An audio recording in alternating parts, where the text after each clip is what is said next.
ଦେଖିଲ ଦେଖିଲ ଏଟା କଣ ଟିକେ କଣ ଟିକେ ଦେଖିଲ କୁଦାକୁଦି କରନି କୌଣସି ଜିନିଷ କୁଦାକୁଦି କରନି। ଆମର ଏଇ ନଈ ପାଖର ନଈ ତୋଟା ପାଖ ଯୋଉ ଆମର ଅଛି ଗୋଟେ ମଶାଣୀ ଜଙ୍ଗଲ ପାଖରେ ଅଛନ୍ତି ଲୋକମାନେ ଏଠି କହୁଛନ୍ତି ବର୍ତ୍ତମାନ ପାଇଁ ଯେ ଏଠି ଭୂତ ପ୍ରେତ ବାହାରୁଛନ୍ତି ବା ଏଠି ଗୋଟେ ଝିଅ ମରିଯାଇଥିଲା ସେଠି ବାହାରୁଛି। ଏମିତି ବହୁତ ଅନେକ କଥା ଗାଡି ଘୋଡା ଜୀବଜନ୍ତୁ ଯିବା ଆସିବା ବାଟରେ ଆଘାତ କରୁଛନ୍ତି ଦେଖଉଛନ୍ତି। ସେଇ ଜିନିଷଟା ଆମେ ସତ୍ୟ ଜାଣିବା ପାଇଁକା ବର୍ତ୍ତମାନ ପାଇଁକା ଆମେ ଆରମ୍ଭ କରୁଛୁ। ଆସନ୍ତୁ ଆପଣ ଦେଖିବାକୁ ଦେଖେଇବୁ। ଆପଣ ଭିଡିଓଟା ଦେଖି ସାରିଲା ପରେ ଆମକୁ କମେଣ୍ଟ କରିବେ ସେୟାର କରିବେ। ଆସନ୍ତୁ ଭିଡିଓ ଦେଖିବା କଣ ଲୋକମାନେ ଯୋଉ କହୁଥିଲେ ଏଇଟା ସତ୍ୟ କଥା ନା ମିଛ କଥା ଆମେ ଏଇଟା ଆଜି ପ୍ରମାଣ କରିକି ଲୋକଙ୍କୁ ଦେଖେଇଦବା କଣ ହଉଛି କଣ ନାହିଁ।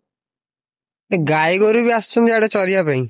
ବହୁତ ବି ଜୀବଜନ୍ତୁ ଆଡେ ଆସୁଛନ୍ତି ଚରିବା ପାଇଁ। ଦିନ ବେଳା ଏମିତି ଦେଖା ହଉଛି ଜାଗାଟା କିନ୍ତୁ ରାତି ବେଳା ଏଠି ବହୁତ ପ୍ରକାର ମାନେ ଏମିତି ଆକ୍ଟିଭିଟି ହଉଛି ଯୋଉଥିପାଇଁ କି ଲୋକମାନେ ଏଠିକି ଆସୁନାହାନ୍ତି ରାତି ବେଳା। ଦିନରେ ତ ଆସୁଛନ୍ତି ଏଟା ତ ନର୍ମାଲ କଥା କାରଣ ଏଇଟା ନଦୀ କୂଳ ଜାଗା ନା ଏଇଟା ନର୍ମାଲ କଥା ଲୋକମାନେ ଆସିବେ। ଲୋକମାନେ ଆସିବେ ଲୋକମାନଙ୍କର ଯୋଉ ମତିଭ୍ରମ ଜିନିଷଟା ଅଛି ସେଇଟାକୁ ଆମେ ରିଏଲାଇଜ କରିବା ପାଇଁ ଚାହୁଁଛୁ ଦେଖିବା ଆକ୍ଚୁଆଲି କଣ ସବୁ କୁହନ୍ତି 10ଟା 10:30ରୁ ଆରମ୍ଭ ହେଇଯାଉଛି ହଣ୍ଟେଡ ଜିନିଷ। ଏଇସବୁ ଜିନିଷକୁ ଆମେ ଫିଲ୍ କରିବା ଦେଖିବା ଆମେ ବୁଲି ବୁଲି କ୍ୟାମେରା ଦେଖେଇବା। ମୁଁ ଆପଣ ମାନଙ୍କୁ ରିଏଲ ଭିଡିଓ ଦେଖଉଛି ଏଥିରେ ଆମର ଫେକ୍ କିଛି ନାହିଁ କି କୌଣସି EMI ମିଟର ବି ଆମେ ୟୁଜ କରୁନାହୁଁ। ଆମେ ବର୍ତ୍ତମାନ ବି ଦେଖେଇବାକୁ ଚାହୁଁଛୁ ଏ ଜିନିଷ ସତ୍ୟ ନା ମିଥ୍ୟା। ଆସନ୍ତୁ ଆଗକୁ ଆସନ୍ତୁ ଦେଖିବା କଣ ହଉଛି। ଲୋକେସନ ଉପରକୁ ଚାଲ ଦେଖିବା। ଲୋକେସନ ଉପରକୁ ଦେଖିବା ଯୋଉ ଜାଗାରେ ହଣ୍ଟେଡ ଜାଗା ଅଛି। ଗାଇଜ ଏଇଟା ଲୋକେସନ ନୁହେଁ ଏଇଟା ଲୋକେସନଟା ଆଖାପାଖ ଅଞ୍ଚଳ। ଲୋକେସନ ଗୋଟେ ବର୍ତ୍ତମାନ ପାଇଁ ଆଗରେ ଅଛି ଆମେ ଯାଉଛୁ ଆମେ ବର୍ତ୍ତମାନ ପାଇଁ ଆଗକୁ ଗଲେ ଦେଖେଇବୁ। ଏ ବାଟ ଗୁଡାକ ତ ଯେମିତି ହେଇଛି ଜଙ୍ଗଲ ଗୁଡାକ ତ ଯେମିତି ହେଇଛି ରାତିରେ ଆସିବା ବହୁତ ମୁସ୍କିଲ ହେଇଯିବ। ହତିଆର ନେଇକି ଆସିବାକୁ ପଡିବ ଏଠିକି।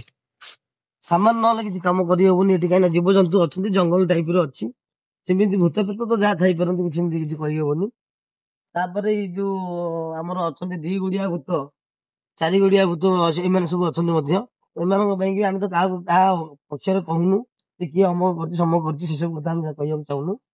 ଆମେ ରିଏଲ ଜାଣିବାକୁ ଚାହୁଁଛୁ ଆକ୍ଚୁଆଲି ଭୂତ ଅଛନ୍ତି କି ନାହିଁ ବା ଏମାନେ ଯୋଉ ସବୁ ଭିଡିଓ ବନଉଛନ୍ତି ଏ ସତ୍ୟ ନା ମିଥ୍ୟା। ଆମେ ଜାଗା ଉପରକୁ ଭିଜିଟ କରିବା ପାଇଁ ଆସିଛୁ ବର୍ତ୍ତମାନ ପାଇଁକା ଦେଖୁଛୁ କଣ ହେଇପାରେ। କ୍ୟାମେରାମ୍ୟାନଙ୍କୁ କହିବି ଇଆଡେ ଆସନ୍ତୁ। ସବୁ ଦେଖିଲି ସେ ଖାଲଟା ସେଠି କଣ ଅଛି ଖାଲ ଭିତରେ କିଛି ଗାତ ଫାତ ଅଛି କି? ସେମିତି କିଛି ନାହିଁ ହଉ ଆମର ମଶାଣି ପଟକୁ ଆସ ଦେଖିବା କଣ ହଉଛି। ସେ ଗାଁ ଲୋକ କହୁଥିଲେ ପୁରୁଣା ବରଗଛ ଯୁଗ ଯୁଗର ବରଗଛ ସେଇଟା ଅଛି। ସେ ଲୋକଙ୍କୁ ସେଇ ସ୍ପଟ ଦେଖ ଦେଖିବା ବରଗଛ ପାଖରେ କଣ ଅଛି କଣ ନାହିଁ ସତ୍ୟାସତ୍ୟ ଆମେ ଲୋକଙ୍କୁ ଜଣେଇବା। ଟିକେ ଆଡିକି ଆସିବେ ବରଗଛ ଆଡିକି ଦେଖିବା କଣ ଅଛି। ସେଟା ବାଟ ଅଛି ବଟ ଇଆଡିକି ଯିବା ପାଇଁକା ଏଇ ଯୋଉ ଶ୍ମଶାନକୁ ଯିବା ପାଇଁ ରାସ୍ତା କଣ କି ଦେଖିଲ ଏଟା କଣ ଟିକେ କଣ ଟିକେ ଦେଖିଲ ଏ ଯୋଉ ବାରିକ ଦୋକାନୀ ଆଣିକି ଗଦେଇଛନ୍ତି ଏଠି। ବାରିକ ଦୋକାନୀ ଆଣିଛନ୍ତି ନା ଯୋଉ 10 ବର୍ଷ କ୍ରିୟା ଖଟିଲେ ଯୋଉ ଫୋପାଡନ୍ତି ସେଇ ଜିନିଷ ନାଇଁ ନାଇଁ ବାରିକ। ଆଚ୍ଛା ଏଇ ବରଗଛ ଟାକୁ ଆମର ଟିକେ ପକେଇଲେ ବରଗଛ ଉପରେ କଣ ଅଛି ଏଟା ବରଗଛ ବା ବଡ ପୁରୁଣା ବଟ ଗଛ ବୋଲି ଆମେ କହୁଛୁ। ଦେଖନ୍ତୁ ଟିକେ ଏଠି ବରଗଛ କ୍ୟାମେରା ଟେ ପକେଇଲେ ଏପଟକୁ। ଠିକ ଅଛି ବରଗଛ ତ ମହାଦେବଙ୍କ ସ୍ଥାନ ଆମେ ଜାଣିଛୁ ଏଇଟା ମହାଦେବ ବୋଲି ମାନନ୍ତି ଲୋକ ଭୂତ ଭୂତ ରହିବେ ବୋଲି କହୁଛନ୍ତି। ନାଇଁ ନାଇଁ ଏଇଟା ହେଲା ତା ମାନେ ବରଗଛର ମାନେ ଛୁଆଟା ବଡଟା ମେନ୍ ବରଗଛଟା ଆଗରେ ଅଛି। ଆଗକୁ ଚାଲ ଦେଖିବା କଣ ଅଛି। ଯୋଉ ଲୋକାଲ ଲୋକ କହିଥିଲେ ତାଙ୍କ ସାଙ୍ଗେ ମୁଁ କଣ୍ଟାକ୍ଟ କରିଥିଲି ସେ ରାତିରେ ଆସିବେ କି ନାଇଁ ଆମ ସାଙ୍ଗରେ ଠିକ ନାହିଁ କାରଣ ଲୋକାଲ ଲୋକ ଏଠିକି ଏରିଆକୁ ଆସନ୍ତିନି। ପାଣି ଫାଣି କଣ ଶୁଖିଯାଇଛି କଣ ନଈ ପାଣି ବୋଧେ ଲୋଡ ଥିଲା ଏଠି ବୋଧେ। ହଁ ନଈ ପଠାଟା ଯେହେତୁ ନଈ ପାଣି ଲୋଡ ଥିବ ସେଇଭଳିଆ ଲାଗୁଛି। ଆଗକୁ ଯିବା ଦେଖିବା କଣ ହଉଛି ବର୍ତ୍ତମାନ ଆମ ଦିନ ବେଳା ଭିଜୁଆଲ କରୁଛୁ ଆପଣଙ୍କୁ ଏଇଟା ଦେଖେଇ। ଏଇ ଜାଗାକୁ ଗାଇজ ଆମେ ରାତି ବେଳେ ଆସିବୁ ଦିନ ବେଳେ ଆମେ ଲୋକେସନ ଭିଜିଟ କରିବାକୁ ଆସିଥିଲୁ। ରାତି ବେଳେ ଆସିବୁ ଆପଣଙ୍କୁ ରାତିରେ ଦେଖେଇବୁ ଏଠି କଣ ହଉଛି କଣ ନାହିଁ। ଆମେ ତ ସତରେ ରିଆଲିଟି କଣ ଜାଣିନୁ ଲୋକମାନଙ୍କଠୁ ଯାହା ଶୁଣିବା କଥା ଆମେ ସେଥିପାଇଁ ଲୋକେସନ ଟା ଭିଜିଟ କରିବାକୁ ଆସିଛୁ। ଏଇଟା ହଉଛି ବିରାଟ ବଡ ବରଗଛ ଦେଖୁଛ ଯୋଉ ଭଳିଆ ହେଇଛି। ଦିନ ବେଳା ବି ଦିପହରେ ଆସିବ ବି ସୁନସାନ ଏରିଆରେ ଡରିଯିବ ଯୋଉ ଭଳିଆ ଜାଗା।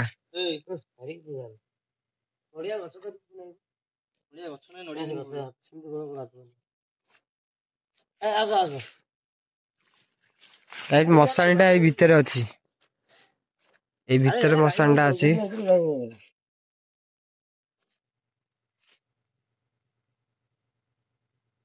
ଆରି ଭିତରେ ମଶାଣି ଟା ଅଛି ସେ ଜାଗାରେ ଫୋକସ ହେଇପାରୁନି ଭଲସେ।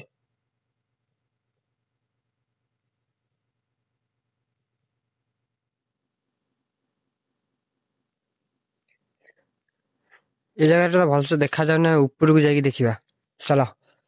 ଭିତରକୁ ଯିବାକୁ ଏଥିପାଇଁ ଡର ମାରୁଛି, ଜୀବଜନ୍ତୁ ଥିବେ ନା। ଏ ଖପୁରି ଦେଖ, ଖପୁରି ପଡିଛି, ଖପୁରି ପଡିଛି। କାହା ଖପୁରି ଏଇଟା? ବଢିଆ ଅଣ୍ଟଳି ଅଛି ଯାହା। ଦିଟା ଖପୁରି ପଡିଛି ଦେଖ, ଗାଈ ଖପୁରି କି କଣ ଏଇଟା? ଏ ଖପୁରି ଦିଟା କଣ? ଏଠି ଫଳ ଏଇଟା ନଡିଆ ପଡିଛି।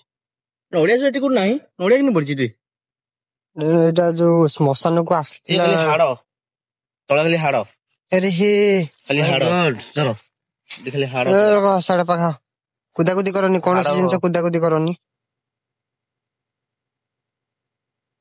ଆମେ ହାଡ କୁଟି ସାଇଲୁଣୁ ଆମେ। ହଉ ଦେଖିଆ, ଖାଲି ହାଡ ପଡୁଛି।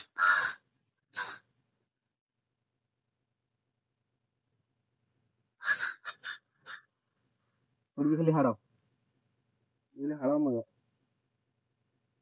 ଏ ଶବ ପକେଇ ଦେଇଛନ୍ତି ଆସିକି, ଯୋଉ ପଶୁ ପକ୍ଷୀ ମାନଙ୍କ ଶବ ପକେଇ ଦେଇଛନ୍ତି। ସେ ପଚି ସଢିକି ବର୍ତ୍ତମାନ ପାଇଁ ସେଇଭଳିଆ ହାଡ ହିଁ ବଞ୍ଚିଛି ଏ ଜାଗାରେ। ଏଠି ହାଡ, ଖାଲି ହାଡ ମଜା।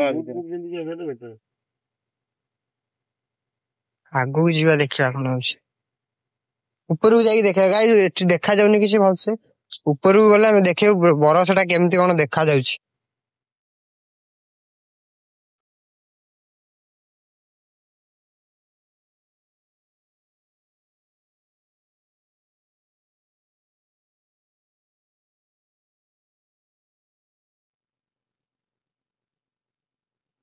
ଏଇପଟେ ଏପଟେ।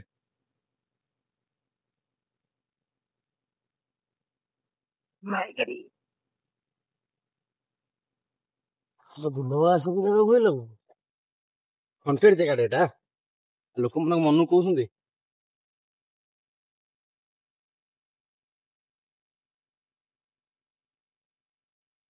ଏ ରୋଡରେ ଗାଡି ଯିବା ଆସିବା କରେ, କିନ୍ତୁ ରାତି ବେଳା ପୁରା ସୁନସାନ ହେଇଯାଏ ଜାଗା।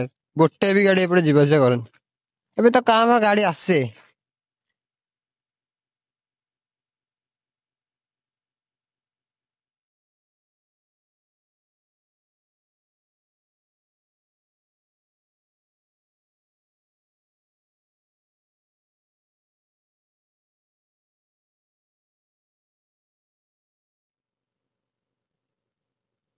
ବର୍ତ୍ତମାନ ଆମେ ଟିମ୍ ଆସିଛୁ, ଦିନ ବେଳା ଭିଜିଟ କରୁଛୁ।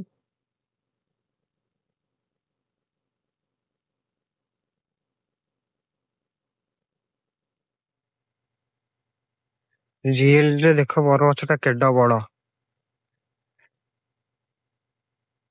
ଆଉ ମଶାଣି ଟା ଏଇଠି ଅଛି। ଏଇଟା ହଉଛି ପୁରୁଣା ମଶାଣି ନା। ବହୁତ ବର୍ଷର ପୁରୁଣା ମଶାଣି, ଯୋଉଥିପାଇଁ ଦେଖିବ ତ ଯୋଉ ବରଗଛର ଓହଳ ସେ ପୁରା ମଝିରୁ ବାହାରିକି, ମାନେ ଗଛରୁ ବାହାରିକି ପୁରା ଭୂମିରେ ଲାଗିଛି ଆସିକି। ଏତିକି ପୁରୁଣା ଗଛ ଇଏ, ଏତିକି ପୁରୁଣା ମଶାଣି।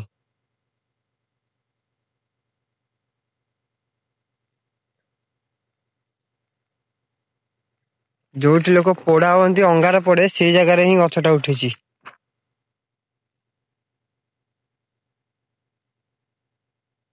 ଦେଖିବା ରାତି ବେଳେ ଆସିବା, ଦେଖିବା ଏ ଜାଗାରେ କଣ ଆଉ ଅଛି, କଣ ସେଇଭଳିଆ ଆମକୁ କିଛି ମିଳୁଛି କି ନାହିଁ। ଠିକ ଅଛି।